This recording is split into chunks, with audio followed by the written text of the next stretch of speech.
Primavera Árabe seria alguma coisa relacionada às estações do ano no Oriente Médio?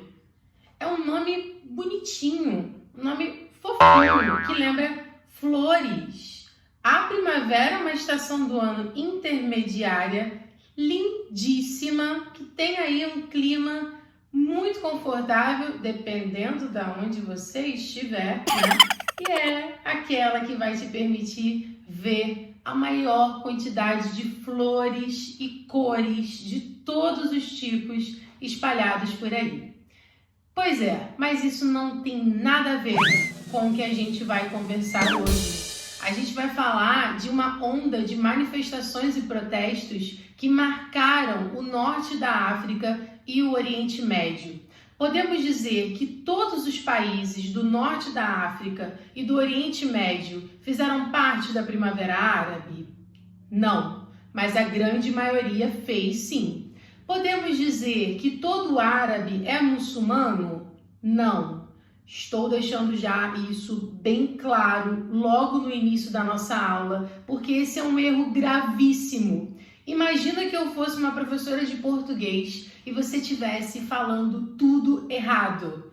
É como se isso acontecesse, sabe? Nesse momento, se você disser assim para mim: todo muçulmano é árabe, todo árabe é muçulmano. Isso é mentira. Na nossa aula sobre Oriente Médio, quando eu falava a respeito, da religião islamismo, a respeito do islamismo, eu citei para vocês o país que mais contém muçulmanos no mundo. É qual? A Arábia Saudita? É o Iraque? É o Irã? Não, é a Indonésia, ou seja, etnia e religião são coisas diferentes. Se assemelham entre si por questões culturais, mas é preciso que a gente tenha muito cuidado quando a gente vai falar sobre isso, porque a primavera é árabe, não é uma primavera muçulmana. A revolução é a revolução dos países árabes e não dos países muçulmanos, beleza? Agora que a gente tem esse bizu aí sim a gente pode continuar a nossa aula.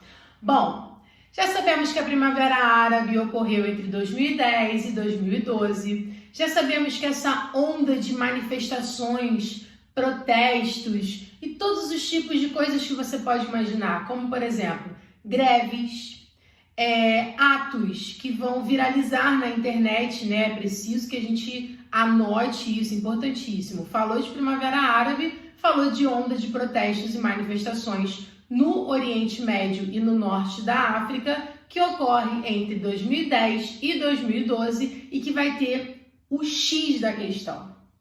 Qual é o X da questão?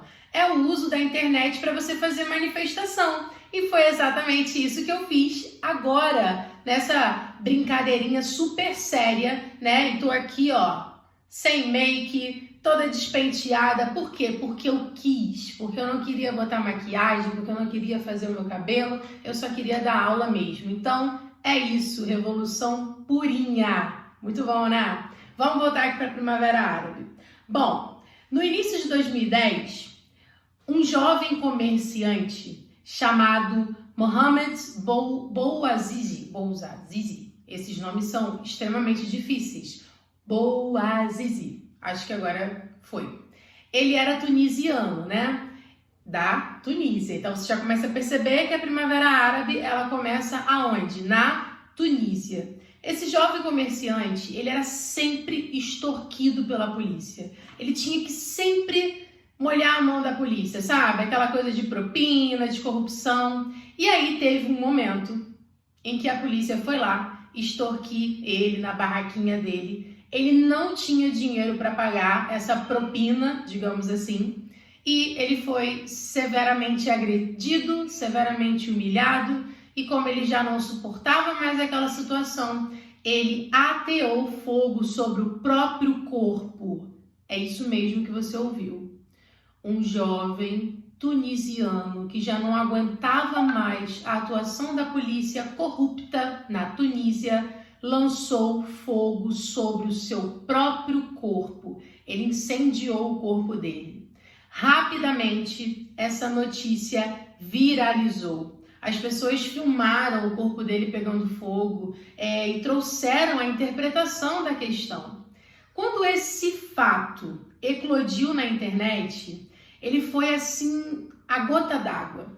Não foi isso que gerou a Primavera Árabe. Cuidado para você não cometer esse erro. Não foi isso que gerou a Primavera Árabe, mas foi isso, a última gota. Sabe quando o balde está quase transbordando e falta uma gotinha para transbordar? Foi isso. Essa foi a última gota que faltava para estourar uma imensa revolução. Quando outros jovens árabes olharam aquilo ali, quando a humanidade olhou aquilo ali, as pessoas perceberam que era preciso falar sobre isso. E quem passava sobre isso, por essas ditaduras violentas, essas ditaduras longas, corruptas, quem vivia uma situação dessa em um país árabe, olhou aquela cena ali e falou, peraí, não é só eu que passo por isso, existem outros como eu que também estão enfrentando essa situação, outros irmãos, outras pessoas que também são árabes, o mesmo povo, ou seja, o sentimento de somos iguais, nos assemelhamos. E isso vai gerar o que, gente? Um movimento, uma manifestação.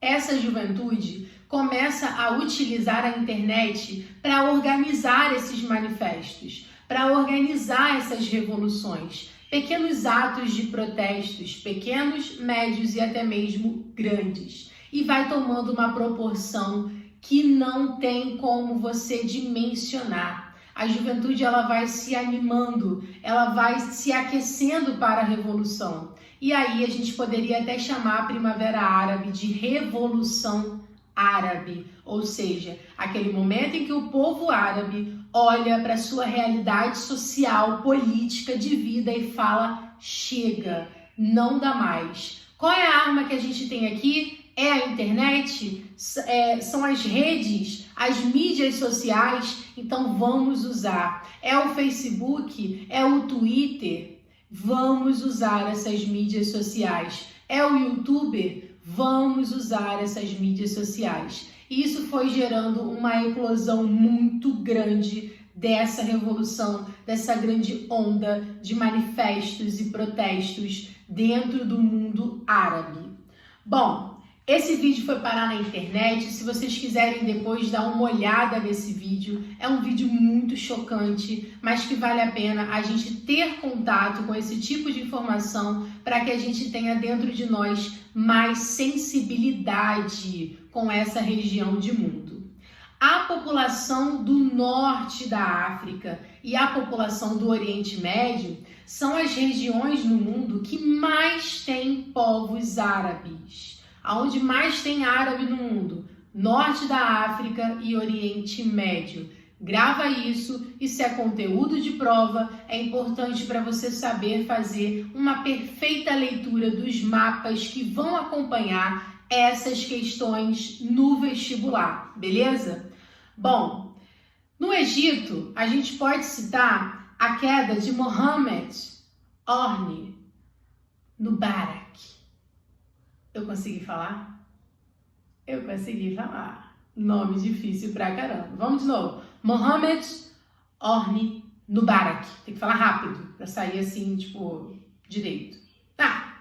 O cara ficou 30 anos no poder. 30 anos no poder. E qual era a ideia dele? Em 2011, colocar o filho dele no lugar dele. Olha que legal. Sucessão de poder, hereditariedade. Isso é democracia? Não, nem pouco. O povo não vota, o povo não tem voz. E o povo estava muito injuriado da vida. A juventude não tinha emprego, as pessoas estavam vivendo realidades de muita desigualdade social, fome, violência, polícia corrupta, Estado matando todo mundo. Gente, estava muito ruim. Instabilidade política, instabilidade econômica. Então, assim, era o combo total para ter uma revolução. Ela poderia até receber um outro nome. Ela poderia, de repente, ser a revolução só do Egito, que depois ia ser uma revolução da Tunísia, ou vice-versa, mas, de fato, houve um sentimento de que estamos vivendo a mesma realidade e somos árabes. Ou seja,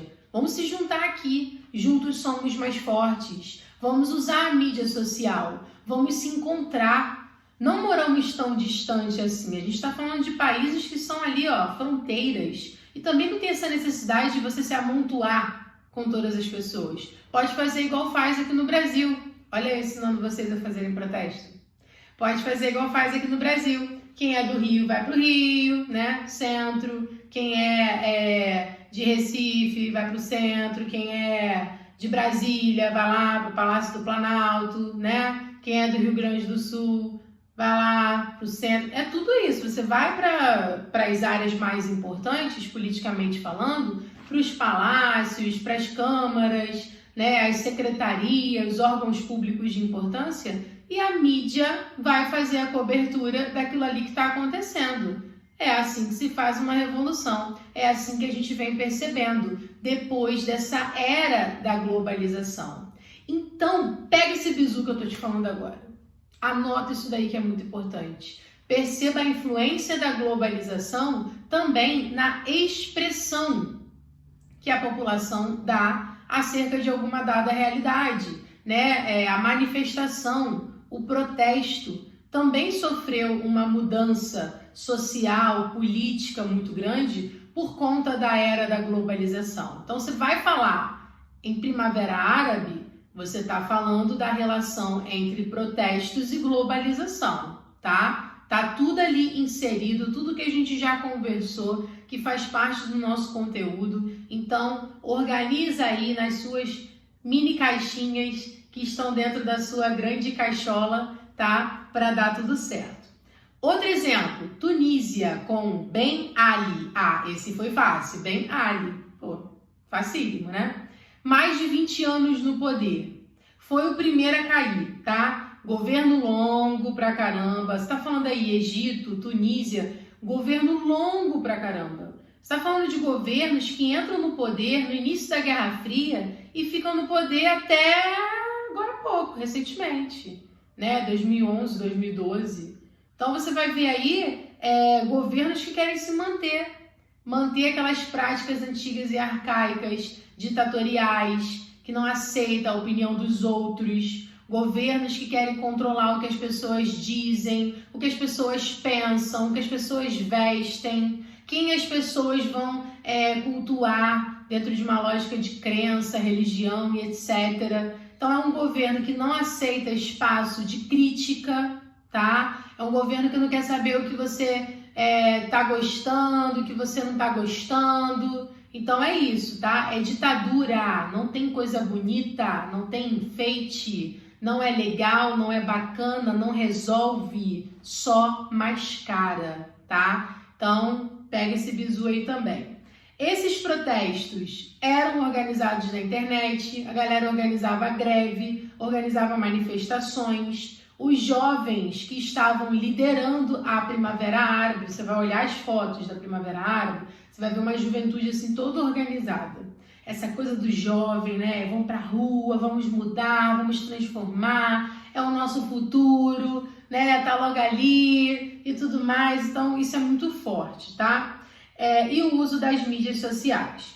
A Tunísia, como eu falei, foi o primeiro país a derrotar o seu ditador. O que aconteceu? Ele fugiu, ele foi embora, ele meteu o pé. O cara ficou com medo de morrer, né? E tem que ter medo mesmo, tá bom? Afinal de contas, na Líbia mataram o ditador. Vou falar o nome dele. Muammar al-Gaddafi. Acho que foi, hein? Ele morreu, tá? Depois de 9 a 10 meses de guerra civil atrás de guerra civil, eles conseguiram matar o ditador.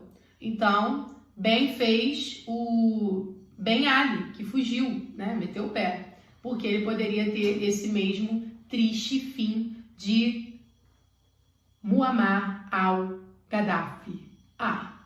eu vou colocar aqui em alguma parte desse vídeo esses nomes difíceis pra caramba, tá bom? Bom, em seguida, depois da Tunísia, o Egito conseguiu derrubar o seu ditador, tá? A Líbia também, mas a Líbia teve guerra civil. O Iêmen também conseguiu derrubar o seu ditador. E a Síria, tema da nossa próxima aula, tá? A Síria, até hoje, nada feito.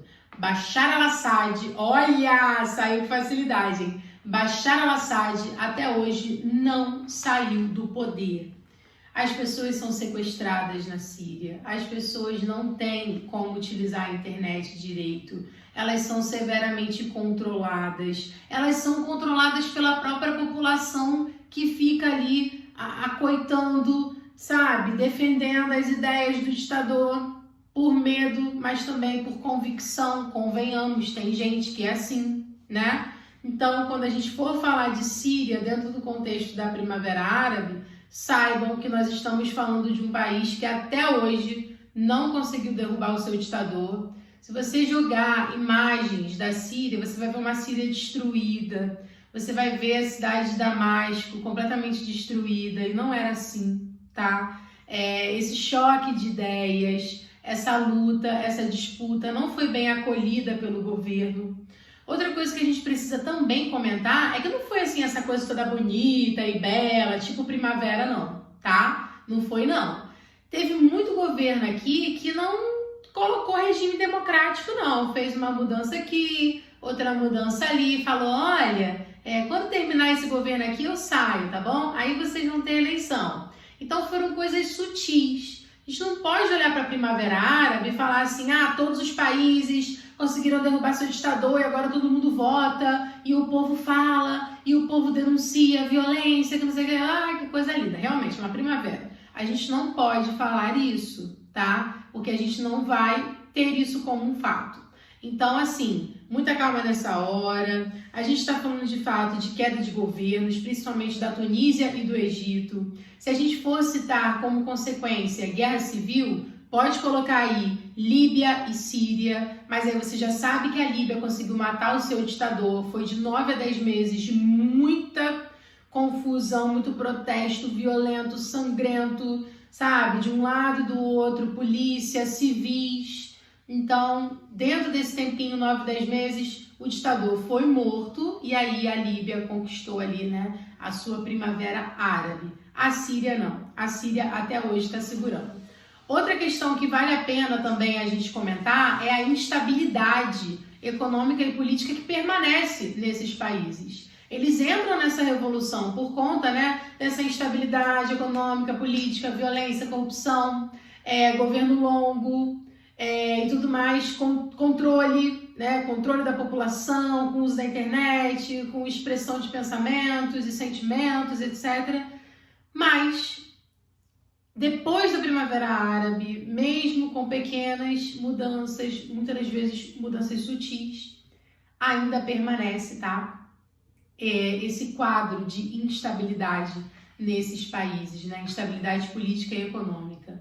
Bom, hoje, vou dar um spoiler da nossa próxima aula sobre a guerra da Síria, mas hoje em dia a gente pode citar o fato da Síria receber a ajuda da Rússia, né? Então você vê aí que os países, eles fazem associações, promovem a guerra uns dos outros por conta desse jogo político. É importante que a gente tenha um pouco de sangue frio para entender essas coisas, porque tem coisas que você estuda e você fala assim, cara, como pode?